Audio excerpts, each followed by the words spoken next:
Hello. You look very, very handsome. And you are blooming. No. You are. Oh, Tracy, they're beautiful. Miss Finley, thanks a lot. All right, let's gossip. Say, where's Monica? Why hasn't she been to see me? She's been to see you. Well, not in the last 48 hours. Oh, really? And you must constantly be surrounded by beautiful women? Yes. Well, act your age. You're a grandfather. Speaking of that, guess who I heard from today? A letter from Ned? You bet. Such a sweet one. Tracy, aren't you ever going to raise that child? I have every intention, Daddy. I've heard that most of his life. You have custody. Use it. Daddy, please try to understand. You know that I love Ned very much. Well, then act like it.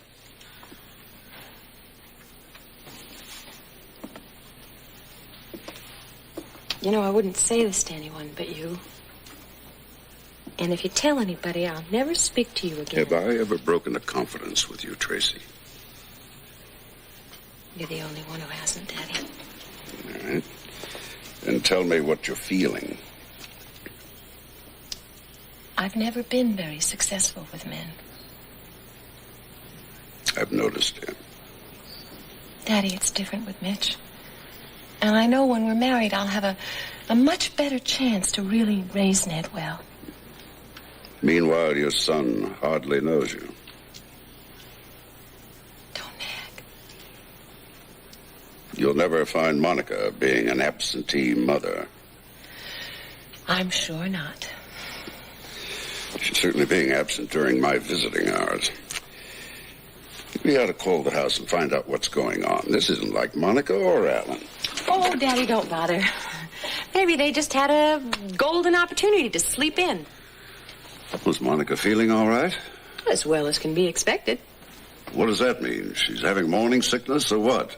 If she is, her husband could certainly drop by. Come on, hand me the phone. They're not home. Tracy, something's going on. Now you just keep calm. It upsets me to have things kept from me. I can see that, Daddy. Well? Tracy, I swear I'll get right up out of this bed. No. Don't. Lie back. And relax. I'll tell you. But it's not very good news, and nobody wanted you to know. Come on. Out with it. All right, Daddy, Monica has had a bad fall. She's here in the hospital, and she's doing fine. She's just fine. But there might be a little problem with the baby.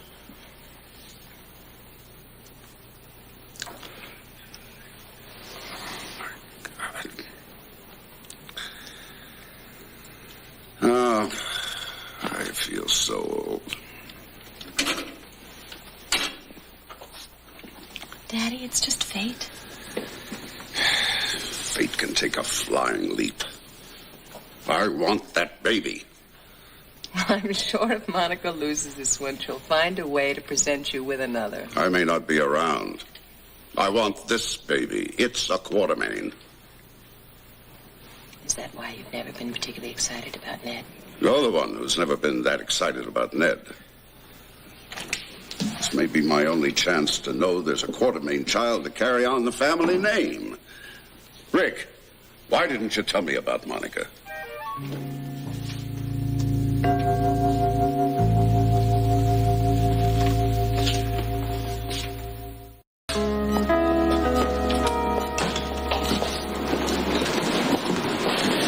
Just the man I was trying to see. Can I have a moment of your time? What is it, Tracy? Well, my father insists on having hourly reports on Monica, and I've been elected. Well, if someone hadn't told him about Monica, he wouldn't have that added anxiety to have to worry about, now would he? Rick, I had no choice. Condition is stabilized, no changes. What about the baby? We don't know. In the next couple of days, we'll have a better idea. You might tell your father that Alan is exhausted. He's trying to get some sleep in his office. Okay, I'll give him your messages. Also, he's been asking an awful lot of questions. I thought maybe you could answer them. If it's about Monica's accident, I know very little. I'm surprised. I thought you'd have the whole story. Dad. Hi. I'm so glad I found you. Can I see Monica now? I'm sorry you can't. She has to remain perfectly still, and there are no visitors. Oh, no. Oh, Tracy, you must be so upset. Well, let's say all my thoughts are with Monica.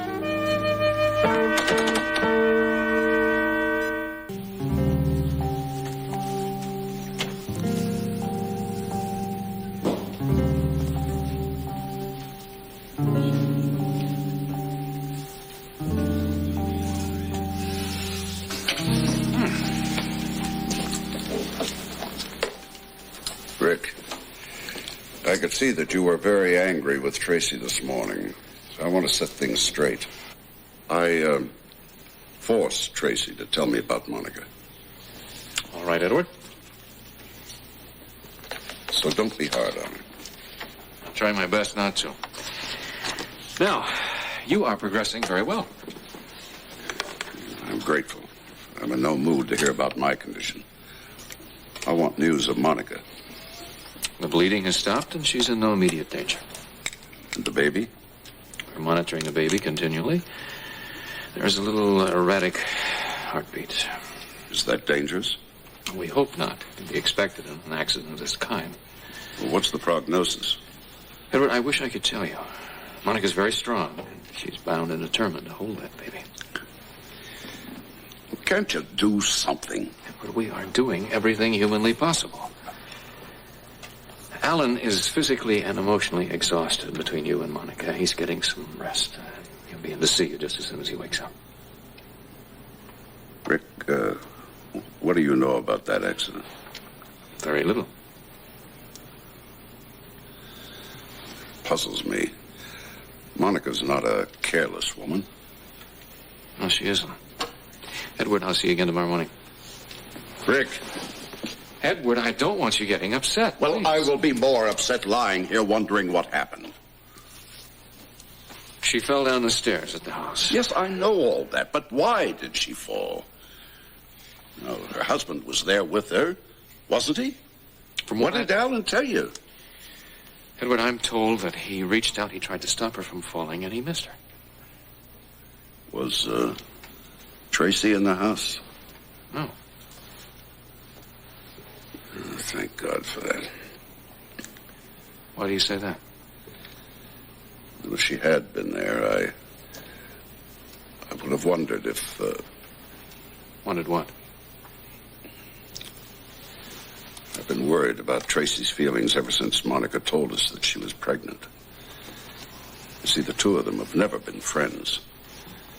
It's all Tracy's fault, of course. Edward, you can put your worries away. Tracy wasn't anywhere near the house. This time.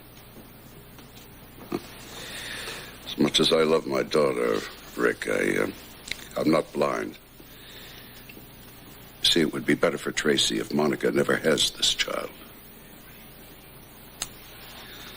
Strange, isn't it? How the birth of a baby can sometimes turn our world upside down. It does happen, doesn't it?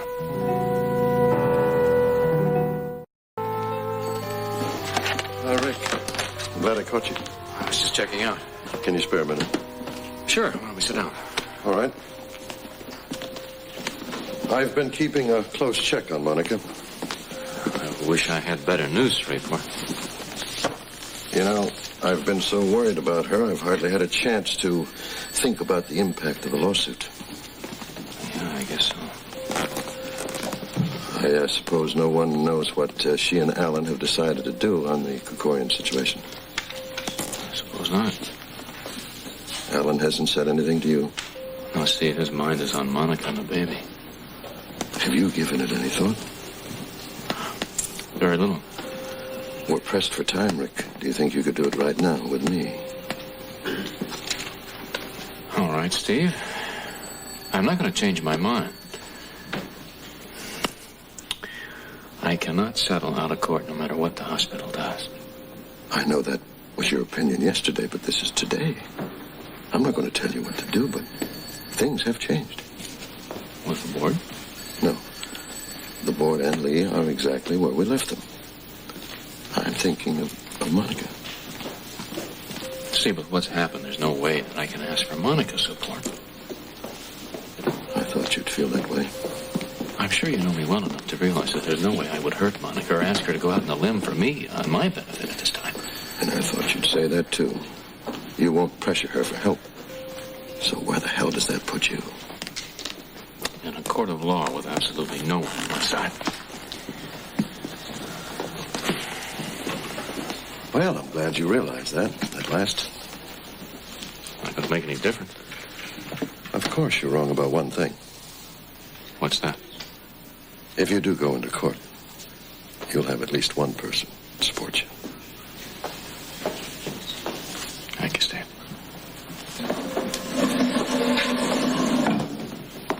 It's been super, Mrs. Hardy. The other morning, Leslie brought me breakfast in bed. That proves how welcome you are.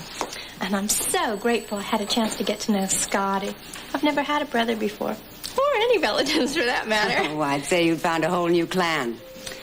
Laura tells me she used to work here. I'd love to be part of this hospital. Have you ever noticed it seems, I don't know, kind of like sort of a family? That's a very good observation, Amy. You see how right you are? Steve, I want you to meet the young lady who has taken the disco by storm. Amy Vining, Dr. Stephen Hardy. Mrs. Hardy's husband. Hi. Well, that's my claim to fame. Oh, I shouldn't have said it that way, huh? No, I like it. Well, what has poor Charles done to deserve this? I think we got lucky. Well, I hope we'll see you again, Amy. That's my wife's way of telling me that I've made a slate for a dinner party. Nice meeting you, Amy. Cheers. Good night, Rick. Good night. Good night. Would you check on Dr. Quartermaine for me before I leave? Now, I don't think you've just taken the disco by storm. I think you've taken the whole city of Port Charles. It's not me, Dr. Weber. Is there a double around somewhere? No, it's easy to be nice when everyone you meet's so sweet. And Laura, seems like we've never even been separated. You know what she did today? What? She went out and got a job. She did. At the disco, and she's going to make so much money in tips, she's going to be rich by tomorrow.